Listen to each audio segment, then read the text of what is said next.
There is a hidden history that's been deliberately obfuscated from the peoples of the world, and that's why I am on the trail of the Nephilim. The Genesis 6 narrative states that the Nephilim are on the earth in those days and also afterwards. If that's true, can we find evidence that corroborates this? I'm L.A. Marzulli. Join me as we go on the trail of the Nephilim.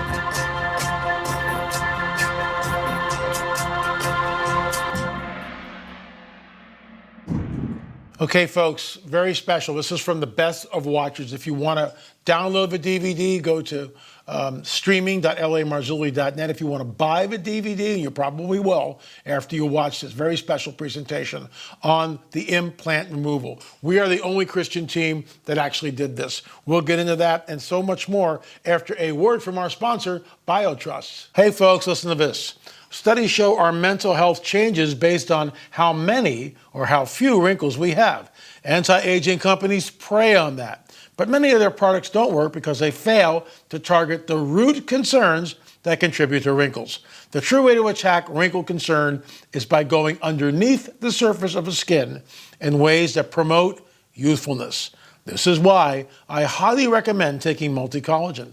This amazing product helps restore your skin's youthfulness by getting to the root of the problem that causes wrinkles.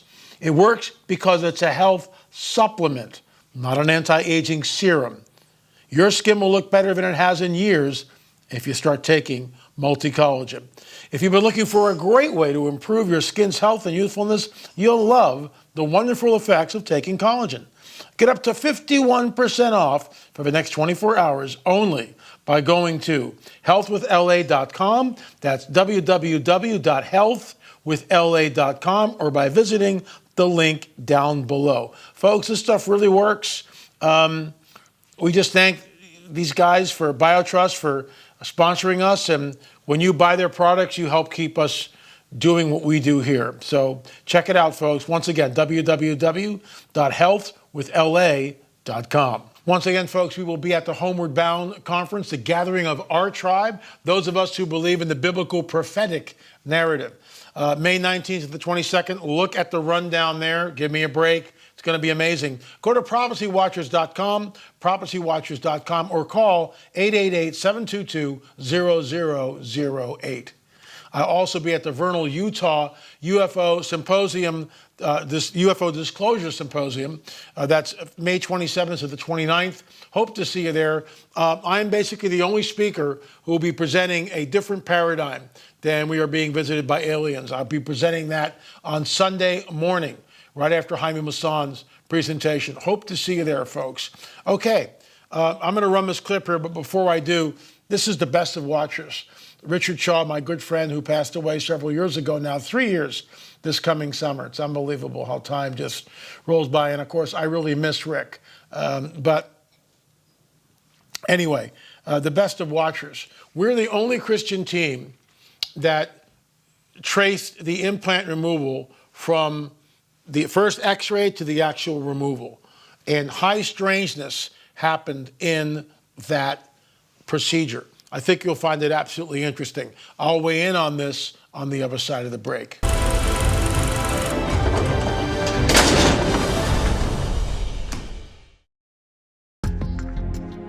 We'll start with one of the strangest experiences, the documenting of an alien implant, the man who lived with it, and its removal.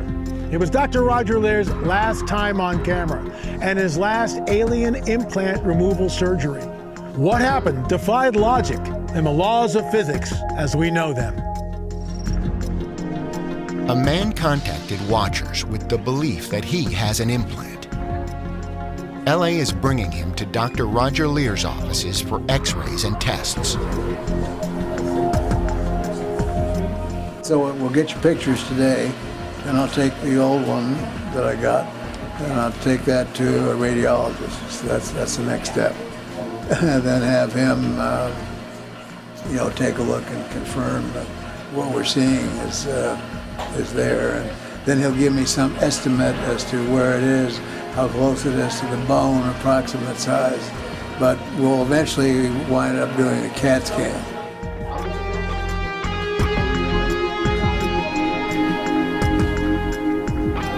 We take one anterior posterior, one of a medial oblique, like this, and then one lateral. We'll actually have you come across so that it's closest to the film. All right. I'm gonna center that up. Get your leg as close to that as possible. So it's right in here.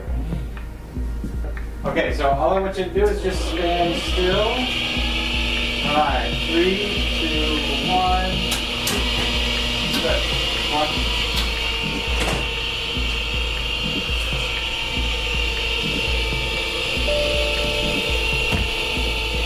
You have an object in your leg, at least it appears so far that there's something in your leg.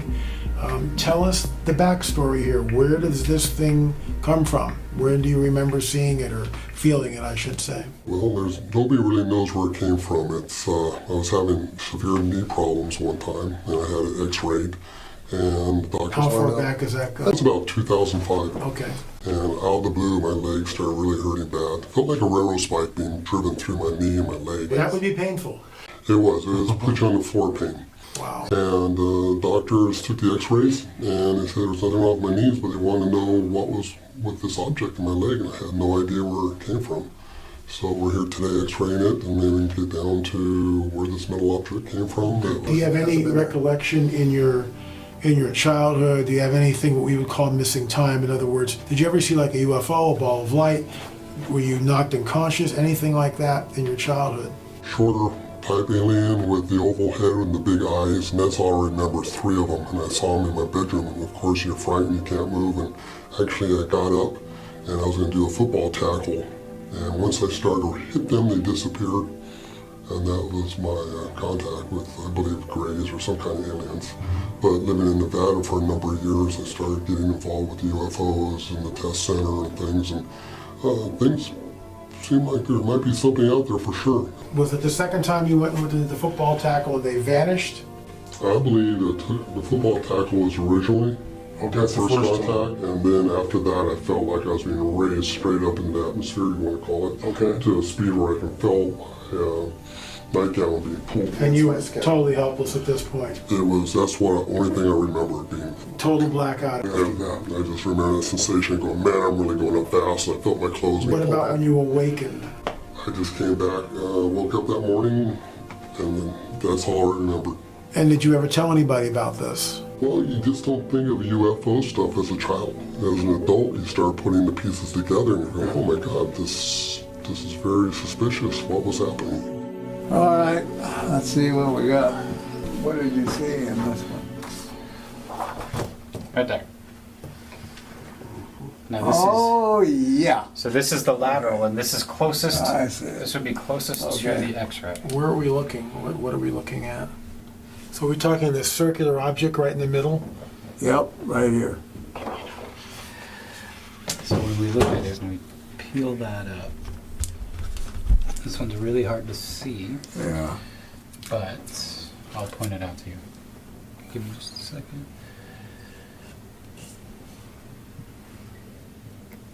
Right there. Huh. This is it here. Right there. And this is pretty close to what we had before. In the original X-ray? Yeah. Yeah. I wonder, Hans, if we could rotate this once more and get it a little farther over that way. I don't know how far or close to the bone it is to be able to do that. I can give it a try. Want to do it? Okay. Give it a shot. Living up to being irradiated again? Sure, I don't need a flashlight at night now. You'll be the glowing person of the, No more glow sticks. right. All right, so same deal. Just hold still.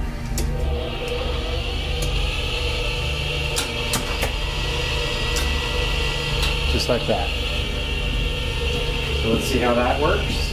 It's pretty close to this thing. Wow. But it's still rotated.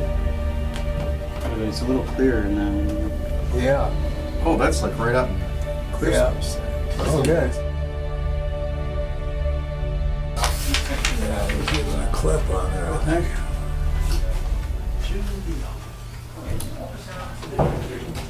So we're about to look at the results of the CAT scan then. That's correct. CAT scan is essentially slices through a part. It's like taking a bologna and putting it in the meat slicer and just making slices. And so you're looking at each slice as you go farther down the line. Wow. This is the big bone in the leg, which is the tibia. This is the small bone in the leg, which is the fibula.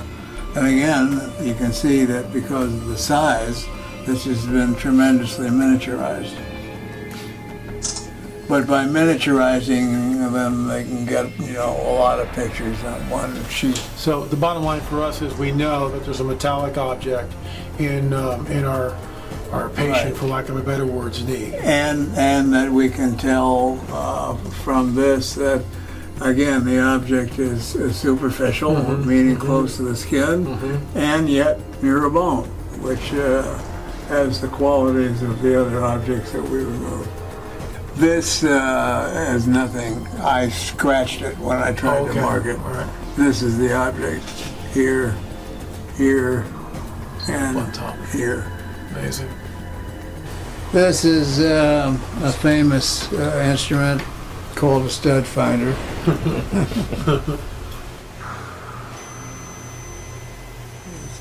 Is that just picking up the density of the bone? No, see? Yeah. That's it right there. Right. The same Right spot. to the same spot, yeah. Well, it takes off. Same as the other leg. Now it's picking up in here. That's where the Yeah. What does that say? It's like 6. 6 3/4, closer to 7. 7 right there. See, if you just tip it, it goes down. If you move it away from that spot, does it change? Yeah, it's going Yeah. down.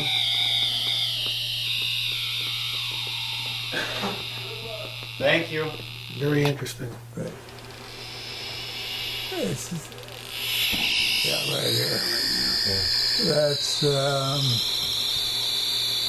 That's about 9 milligauss. 10 milligauss. 10 milligauss right there. That's it. That's peaked at 10 milligauss. Well, here's a tiny object which is 6 millimeters in length, about the thickness of a pencil head, and it's putting out 7 milligauss.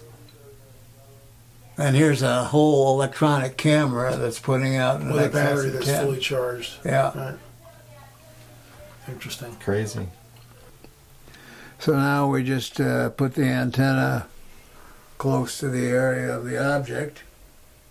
So this object is giving off strictly that a frequency. radio wave in the FM band. Let's hold it right about there. That's an average number. It's reading 333.38604 gigahertz.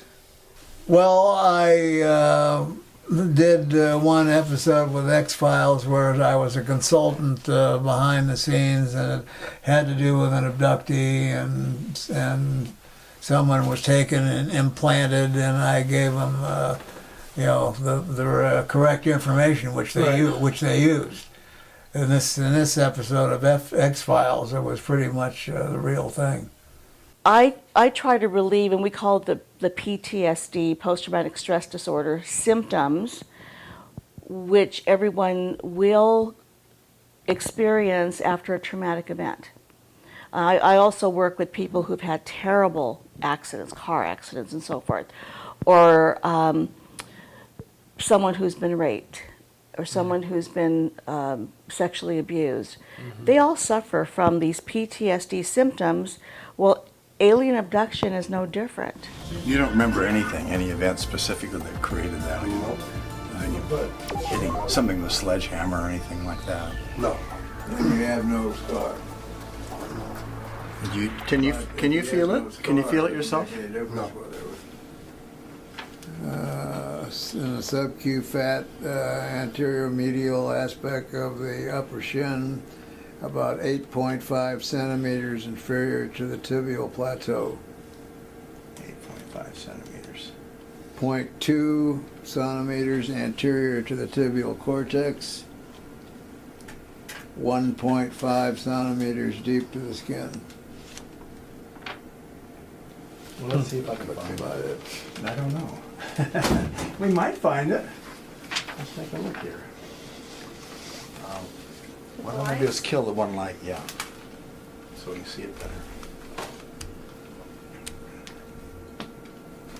A little, this is just a little lubricant, won't hurt you. It does show up with the stud finder. It points right to Oh, does it? Yeah. Oh, that'll be valuable. Yeah, that shows up nice. It's funny, things that are right next to the skin are hard to find than if they're deep sometimes because the skin moves and you're chasing, maybe that's it there. I thought we were able to feel That it. might be it. Right Yeah. there. Right. Right there. Yeah. That does look like it, Yeah. actually. That helps. Yeah. What's the black area underneath it? What is that? That's the shadow effect. Interesting. Right there. See. Yeah. I This bet is that- sound waves, and sound I bet waves that's hits it. it and has a shadow effect afterwards. Yeah, that's cool. Definitely a discrete entity that's in that area. So we can find it with this, so we don't need to Yeah. have X-ray. Remember the one that we did where the guy had was I think in the arm and he had pain in the shoulder, and after you removed it, the pain in the shoulder went bye-bye. I mean, there are a lot of things. I don't know about the nerve things around it unless it hits a nerve. I mean, maybe there is some growth, but I didn't know that. He knows more about that than I do. He's looking at these things afterwards with a microscope. I'm just taking them out. With the pre-op tests over and the implant found, 2 weeks went by as preparations commenced for the actual surgery. Both doctors were there again, and Dr. Lear brought his special test equipment. Guests came to view this important procedure in a private room with an HD TV. Everyone thought the surgery would be uneventful. The implant was only a little ways under the skin, and there was exhaustive documentation on its location. Even though that was true, Steve Colburn decided to start by doing another ultraviolet light test to look for any unusual marks on the skin in the area of the proposed incision. Which leg has the implant? This one. That one? Is it near here by the chance? Right in here, right? Yeah, in his upper shin. Just because you find fluorescence doesn't mean that it's that unusual. On the last patient, Ron Noel, we found a large alien symbol on his upper arm. And Shivered. yeah, that was very spectacular. He couldn't even scrub it off after repeated attempts in the shower. Then a strange thing happened. None of the external test devices worked properly, or at least like they did before in Dr. Lear's offices. The stud finder went off constantly anywhere it was placed on Bill's leg. You gotta get it just at the right angle. Is the button pushed? Yeah, I'm pushing it. The Gauss meter, which last time read 7 milligauss, this time read 0 no matter where it was placed. And that's when it reads the radio waves? Magnetism. Magnetism. We were able to see it with Ultrasound last time. Yeah. It wasn't hard. I It mean, looks like it's going vertical when you see it on so the ultrasound. this is the ultrasound goo, so I'm going to go straight up and down on this. Now, you're not going to see anything, a bright spot like you do in the X-ray. You'll see actually a dark place because it's a reversed image. You're here. Even the ultrasound machine no longer could find the object, though Dr. Matriciano found it in a minute or less on the same machine during the pre-op test. Right leg, right there. That's higher. I wasn't feeling it before. What if you go just directly up the anterior surface of the tibia? About an hour had passed in the operating theater, and Dr. Matriciana had gone over this little 3 by 8 inch strip of flesh on Bill's leg to no avail. Couldn't find anything. And Stephen Colburn then suggests, well, maybe they took it. It's moved, they took it out, or it's just not showing. No, we've had, it'll be there. We just don't. We've seen this appear off X-ray, but of course, ultrasound Yeah. The possibilities. same ultrasound machine that we're using, the same procedure, same frequency, and we can't find the object. So it ran. No, we don't have, no, that's way too premature. I have no idea, but he can't go in and operate unless he knows where it is.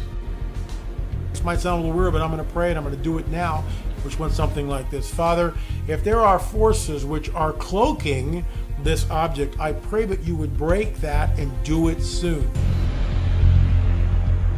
About 2 minutes go by and all of a sudden there's the object showing up on the ultrasound. Oh, there's a big shadow from something. The heck is that? You know, where did the thing come from? Yeah, that's a good sized shadow. The moment wasn't lost on anyone in the room. It's kind of in the area too. I'll make sure I can get it every time. Yeah, there it is.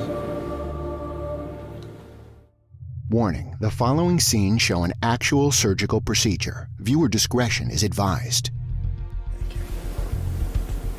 There you go. Okay, that's it. We're just about right. We'll find it again now. God, why did it take so long? No, we're not. We're doing things right here. Hang on a little bit of knowledge, okay?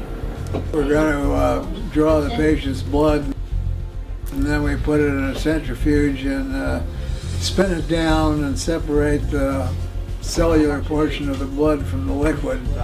And then that cellular portion is then mixed with anticoagulant preservative, and that's what we actually use to put the object in.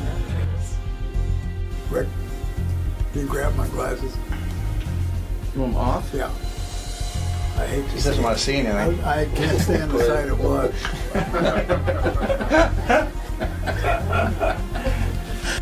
He's moving a little bit. That does hurt. Sorry. I'll give it pretty slow. One of the problems of giving local anesthesia is that it obliterates the ultrasound findings. So we get a little numb here. And the shot hurts quite a bit. The choice we have. Especially The choice we have. Wake you up. Yeah. So much for that. That was an ouch, wasn't it? Yeah, I don't think we'll have any more ouch. I think that's it. Is there enough light for you guys? I can see fine. Does that hurt? No, I don't feel a thing.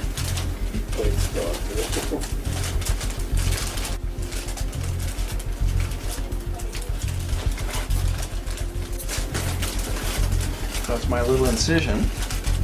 We spread it a little bit. The question is it next to the skin or is it next to the fascia? I think it's close to both. Probably. Well, I think it said it was subcutaneous, so probably between the skin and the fascia. I'm going to use a little metal thing. See if I can feel it click. No. Sometimes you can find it just by a little click.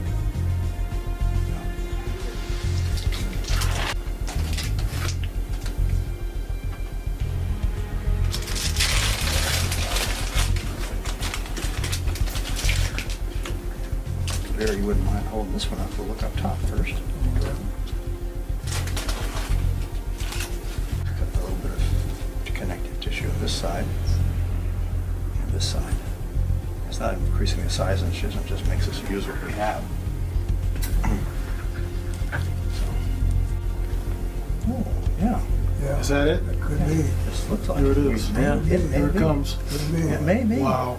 It's a Yeah. girl. Ah, here we go. Yeah. It ain't very big. Just didn't jump out. Here it comes. Here we got it.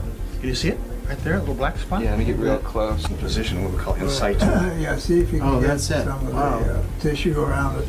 Yeah, we'll do that. So, You got it, Rick? yeah, can you see it? Little spot there? Oh yeah, there it Little is. black spot? Yeah, Yep. right there. That is it. That was a little bigger than that, see? So we'll get some of the surrounding tissue around it. No wonder it was so invisible on ultrasound. It wasn't very big. Wow. So that is the entire thing right there. I'll Where are you gonna right put here. it? Right there. We'll shot lighter on it a little better. You can see it. Yeah, There it that's is. the shape. There it is. Yeah. There it is. That's Wow. That's pretty typical. That's similar to You can the. feel it. It feels like eight. Yeah. it's pretty softer than I thought it The would gray be. membrane. Yeah, see, softer than I thought it would be. See all right? Here, I'll show it to you. The implant was finally out. It was Dr. Lear's 17th implant removal surgery. As Dr. Matriciano closed the wound, Steve Colburn commented, Yeah, we've seen this type several times before. Roger's removed probably 7 of these from patients. Maybe 40–50% are of this general cylindrical type with the gray membrane surrounding them.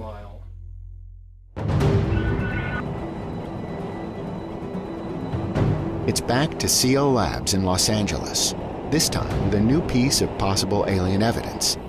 What was this thing that was removed from Bill's leg? What was it made of? Steve's first job is to remove the typical coating from around the implant that has been documented on all the other cases. The object is pulled out and will be placed inside the electron microscope. The surrounding tissue will be sent to another lab for testing. Oh, there we go. Look at those. Those might be some bundles right there, some more very large bundles. That's an awesome shot right there. Well, we see a large amount of iron in the object, and we know enough now to look at comparing the iron to what we find before. We have to do other testing to find out whether that's iron, maybe meteoric iron. I see. And in the other samples, it was meteoric iron. Yeah.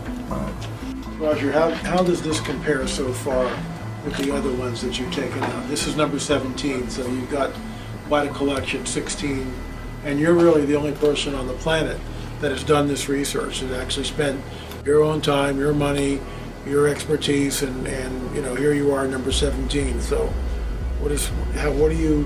how do you compare this number 17 to, let's say, some of the earlier ones? It's a never-ending education process because whenever you think you may have an answer, you really wind up with more questions.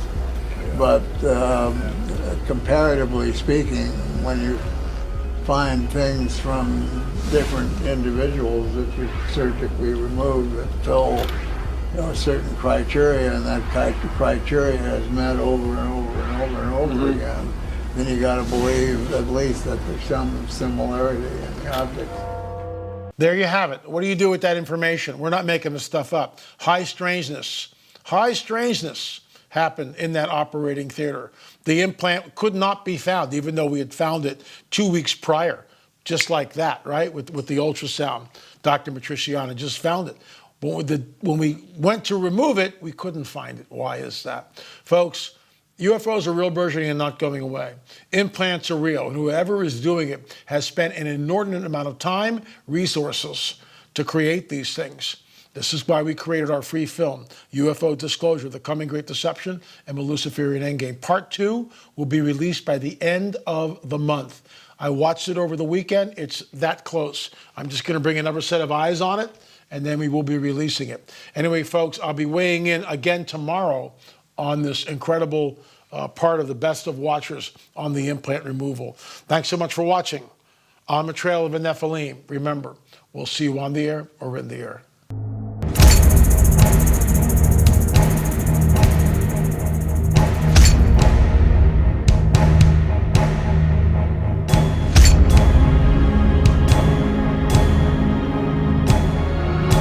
My name is Alan Matthews. I've seen a UFO. I've seen a UFO. And I saw a UFO. A UFO.